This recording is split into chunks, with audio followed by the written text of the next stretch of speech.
भारत 127 करोड़ भारतीयों का देश।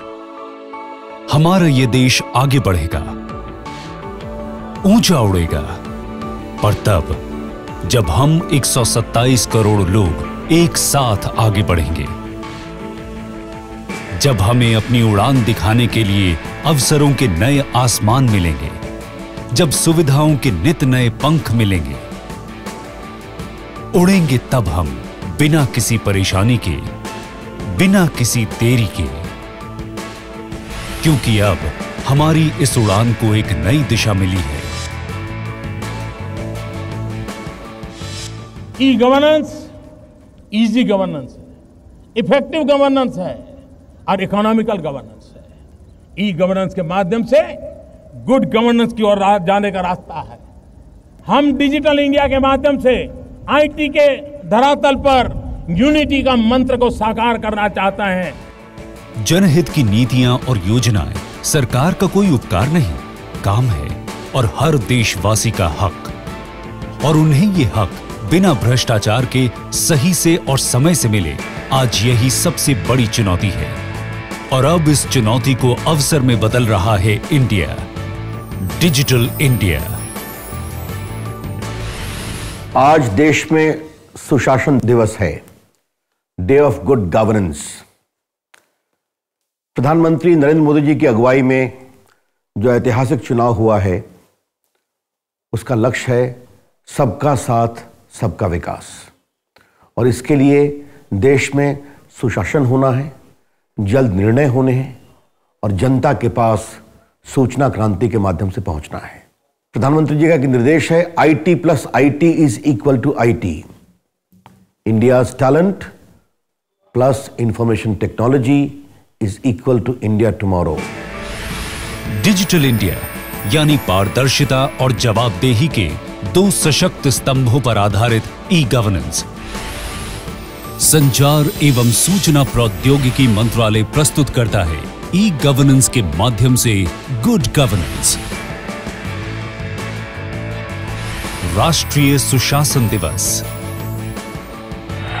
मैंने कहा हमारे पूर्वज तो सांप के साथ खेलते थे, लेकिन हम माउस के साथ खेलते हैं। Department of electronics and IT Bharat सरकार का वो अभिन्न अंग है जो आईटी और इलेक्ट्रॉनिक्स के माध्यम से सरकारी कामकाज के तौर तरीकों को बेहद आसान, कार्यकुशल, सुलभ, सुविधाजनक, पारदर्शी और जवाबदेह बना रहा है। और वहीं इसमें जनता की परस्पर सहभागिता को सुनिश्चित कर रहा है।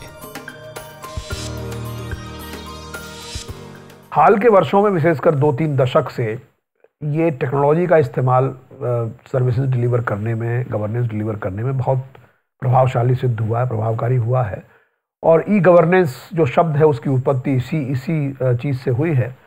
और आज टेक्नोलॉजी के माध्यम से ये संभव है कि हम लोग दूर दराज के गाँव तक चीज़ें, सर्विसेज लोगों को डिलीवर कर सकें।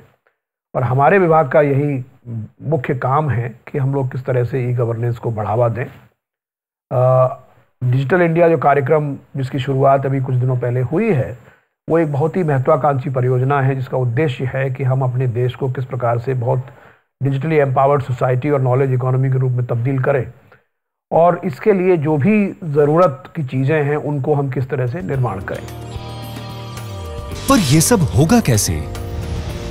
तो चलिए अब विस्तार से समझें ई गवर्नेंस की ओर उठाए गए भारत सरकार के विभिन्न कदम और योजनाओं को।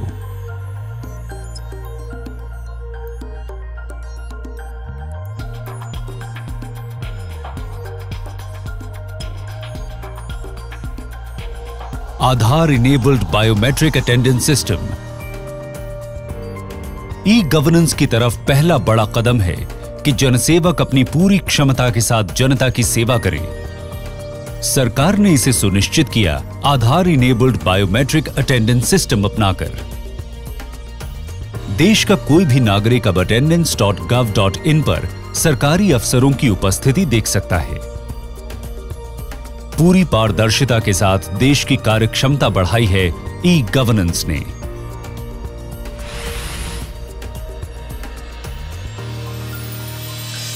जीवन प्रमाण।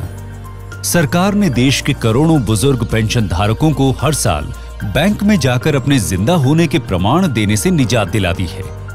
अब वो घर बैठे या पड़ोस के नागरिक सुविधा केंद्र अथवा किसी भी आधार इनेबल्ड सेंटर में जाकर डिजिटली ये प्रमाण बड़ी आसानी से दे सकते हैं। जीवन आसान बनाता है ई गवर्नेंस। राष्ट्रीय डिजिटल साक्षरता मिशन। इस प्रयास के माध्यम से सरकार ये सुनिश्चित कर रही है कि इस देश का हर नागरिक सरकार द्वारा दी गई डिजिटल सेवाओं का उपयोग करने में सक्षम हो। इस प्रयास के तहत 10 लाख लोगों को डिजिटली साक्षर बनाया जा रहा है। भविष्य में हर परिवार में कम से कम एक सदस्य डिजिटली साक्षर बनाया जाएगा।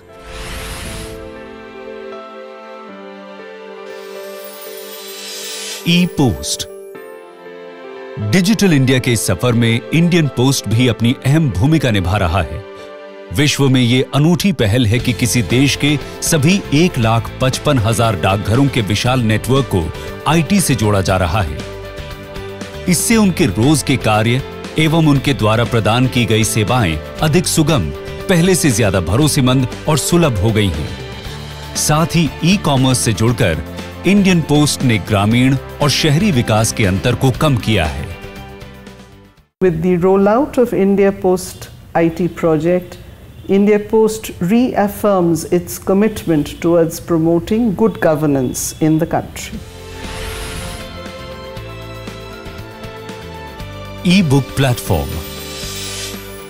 ज्ञान सबका अधिकार है और नए युग में इसे पाने का तरीका भी। Department of electronics and IT के ई-बुक प्लेटफॉर्म से अब स्कूल बुक्स इलेक्ट्रॉनिक रूप में सभी बच्चों के लिए आसानी से उपलब्ध कराई जाएंगी। अज्ञान के अंधेरे को मिटाएगा ई गवर्नेंस। ई संपर्क। सरकार के विभिन्न विभाग एकजुट होकर काम करें, इसके लिए department of electronics and IT की पहल है ई संपर्क। इस प्लेटफॉर्म पर सरकारी कर्मचारियों और जनप्रतिनिधियों का डेटाबेस उपलब्ध है और किसी भी सरकारी विभाग द्वारा जारी जन उपयोगी संदेश या घोषणाएं एक साथ अन्य सभी विभागों को ईमेल और एसएमएस द्वारा मिलती हैं।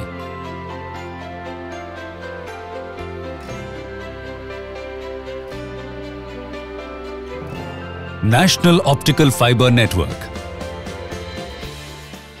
ब्रॉडबैंड आज के युग में विकास की एक बहुत बड़ी मूलभूत आवश्यकता बन गई है। माननीय प्रधानमंत्री श्री नरेंद्र मोदी जी द्वारा इस देश को डिजिटल इंडिया बनाने का सपना देखा गया है। इस कार्यक्रम को पूरा करने के लिए ये ज़रूरी है कि हम अपने सभी गांव तक, जो बहुत दूर दराज के इलाकों में फैले हुए हैं, वहाँ ब्रॉडबैंड की सुविधा उपलब्ध कराएं। नेशनल ऑप्टिकल फाइबर नेटवर्क इसी कार्य को करने की योजना है। National optical fibre network 25,000 crore की लागत से 2.5 लाख ग्राम पंचायतों को हाई स्पीड ब्रॉडबैंड से जोड़ने की विशाल योजना है। इससे देश के दूर दराज गांवों में बसे लोग tele education, tele health, e commerce और बाकी सभी ई सेवाओं का लाभ उठा सकेंगे। डॉट भारत और ई भाषा।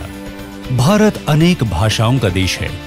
सरकार देशवासियों से उनकी अपनी भाषा में बात करे, इसलिए department of electronics and IT की अनोखी पहल है डॉट भारत और ई भाषा।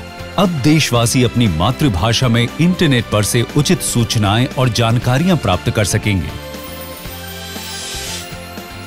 Digital locker. प्रमाण पत्रों और सरकारी कागजातों का पुलिंदा लेकर सरकारी दफ्तर के चक्कर काटना बीते कल की बात होगी। आज जमाना डिजिटल है और इसलिए सरकार ने भी ये निर्णय लिया है कि अब प्रत्येक नागरिक को एक सुरक्षित डिजिटल लॉकर दिया जाएगा। इस डिजिटल लॉकर में वो अपनी मार्कशीट, जन्म प्रमाण पत्र, आधार कार्ड, वोटर आईडी, अन्य सभी प्रमाण पत्र सुरक्षित रख सकते हैं। ये सभी डिजिटल प्रमाण पत्र सत्यापित होंगे और सभी सरकारी विभागों में मान्य होंगे। सरकार दिल्ली में न हो, सरकार रांची में न हो, सरकार हिंदुस्तान के नागरिक की हथेली में हो, ये काम है डिजिटल इंडिया का। मोबाइल सेवा। आज जन जन के पास मोबाइल है, इसीलिए सरकार ने भी देश की प्रगति को मोबाइल से जोड़ने की जिम्मेदारी ली है। मोबाइल सेवा के तहत सरकार और उसके विभागों की सभी सुविधाएं और जानकारियां देशवासियों को उनके मोबाइल पर ही मिल जाएंगी। माईगव। देश बनता है देशवासियों से। देश की प्रगति को देशवासियों से जोड़ने के लिए सरकार ने माईगव का मंच बनाया है। विश्व की सबसे बड़ी और अनूठी पहल के जरिए देशवासी खुद सुझाएंगे कि वो कैसे देश के काम आ सकते हैं।